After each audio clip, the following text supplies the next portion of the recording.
What's something your parents did to protect you that actually hurt you the most growing up? When I was a kid, my parents were overprotective to a level that, at the time, felt normal to me. I grew up thinking that my world was just supposed to be small, carefully managed, and safe. I wasn't allowed to go on sleepovers, I wasn't allowed to walk to school even though it was only a block away, and I wasn't allowed to ride my bike past the end of our street. While other kids talked about exploring the woods, staying out until the streetlights came on, or going to the mall on weekends, I was usually stuck inside, watching from my bedroom window. My parents didn't frame it as punishment. They framed it as protection. The world is dangerous, they'd say. We're just keeping you safe. At first, I didn't really question it. Every kid kind of assumes their childhood is normal until they start comparing it to others. But I began to notice the difference when I got a little older. By middle school, my classmates were swapping stories about adventures they had together, funny things that happened at birthday sleepovers, or the time someone's older sibling drove them to the movies in secret. I'd sit there quietly, pretending I had something to contribute, but the truth was, I never got those chances. My parents' idea of keeping me safe meant I was always excluded. I wasn't unsafe, but I was alone. The rules didn't stop at just physical boundaries either. My parents monitored everything: my internet use, the TV shows I watched, even the books I read. They had this idea that if they controlled what I saw, I would grow up pure and unharmed by the world. But what it really did was leave me unprepared. When other kids started navigating friendships, drama, heartbreak, and the natural ups and downs of growing up, I was clueless. I didn't understand sarcasm, or inside jokes, or how to stand up for myself, because I had never been allowed to practice in real-life situations. The moment I really felt the damage was in high school. There was a school dance, and for once, I begged hard enough that they finally let me go, but only if they dropped me off and picked me up right on time. When I got there, I realized how awkward I was compared to everyone else. I didn't know how to make small talk, I didn't know how to dance, I didn't even know how to be comfortable in a crowd without panicking. I ended up standing in the corner most of the night, feeling completely out of place. It hit me then. My parents thought they were protecting me from the dangers of growing up, but really, they had been protecting me from the experiences that would have helped me grow at all. Things got worse once I graduated. College was a nightmare at first. While other freshmen were nervous but excited, I felt like I'd been dropped into a foreign country with no preparation. I didn't know how to make friends because I'd never been given the freedom to socialize naturally. I didn't know how to manage my time because I had always lived by their schedule. I didn't know how to set boundaries because I had never been trusted to have any. For the first year, I spiraled into depression. I skipped classes, hid in my dorm, and wondered if maybe I just wasn't cut out for independence. I don't want to paint my parents as villains. They loved me, and I believe they genuinely thought they were doing the right thing. They grew up in tough circumstances, so their instinct was to shield me from every possible danger. But love, even when it's well-intentioned, can still hurt. The walls they built around me kept the outside world away, but they also kept me from developing the tools I needed to face that world when I finally had to. The irony is that the very thing they feared, me being hurt, ended up happening, just in a different way. I wasn't hurt by strangers, or bad influences, or the big scary world. I was hurt by walking into adulthood completely unprepared, by the crushing loneliness of not knowing how to connect, by the fear that I was always behind everyone else. It took years of therapy, years of trial and error, and years of slowly teaching myself the basic things most kids learn naturally, to start feeling like a normal adult. Looking back, the thing my parents did to protect me that hurt the most wasn't any single rule or restriction. It was the overall message it sent. The message that the world was too dangerous for me, that I couldn't be trusted to handle anything on my own, that I was fragile. Growing up with that belief made me doubt myself long after I left home. Now, I'm in a better place. I've built friendships, I've learned independence, I've proven to myself that I can handle more than my parents ever gave me credit for. But even today, there are moments where I feel the echoes of that overprotection, hesitating before trying new things, second-guessing my ability to deal with challenges, wishing I had more of those carefree childhood memories everyone else seems to have. So what's something my parents did to protect me that actually hurt me the most? They tried so hard to shield me from the world that they forgot I needed to grow up in it, and by the time I finally got the chance, I felt years behind everyone else. My mother shamed my boyfriend at her charity event for being cheap,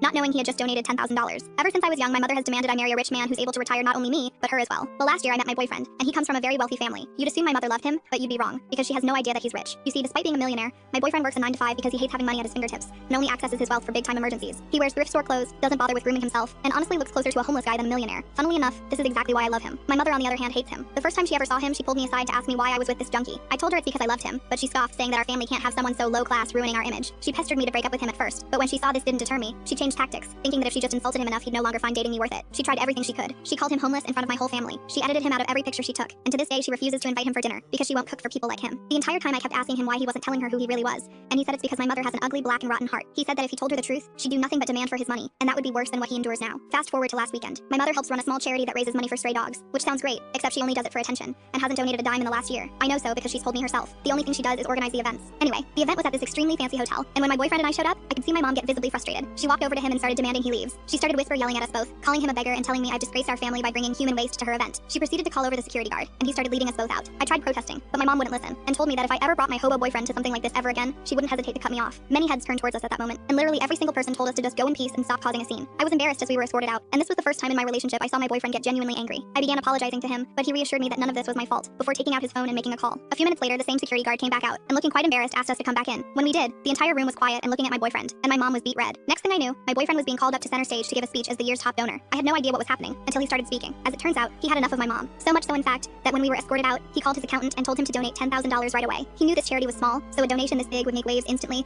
and because his name was on the official list, he knew he would end up on stage for a speech. After explaining all of that, he went on to say that the reason he wanted to get up and talk to everyone was so he could talk a little about my mom. Everyone turned to look at her, and her legs started to shake and she began nearly doubling over. All she could do was muster up the fakest smile, and as soon my boyfriend started speaking, she froze in place. Because instead of ruining her entire life like he could have, my boyfriend started singing her praises. He lied and talked about how great of a person she was, and how kind of a soul she was for accepting him into their family. By the end, everyone was applauding my mom, and he invited her up on stage to talk about this charity and get a picture with him, a picture he'd be proud to post online. Watching my mother die inside, realizing what she had done and who my boyfriend was priceless. My boyfriend and I could see just how uncomfortable she was the entire time, and kept laughing about it. But then the night ended, and it turned out my mom hadn't learned anything. She came up to us, acting lovey-dovey. No apology, no heart-to-heart, just a simple question about how much money my boyfriend actually had in his bank account. I expected him to have some sort of look when she asked this, but instead he just stood there smiling. And though I didn't know why at the time, what he did next made me realize that some things money really just can't buy. The rest of the full story is on my channel and linked below.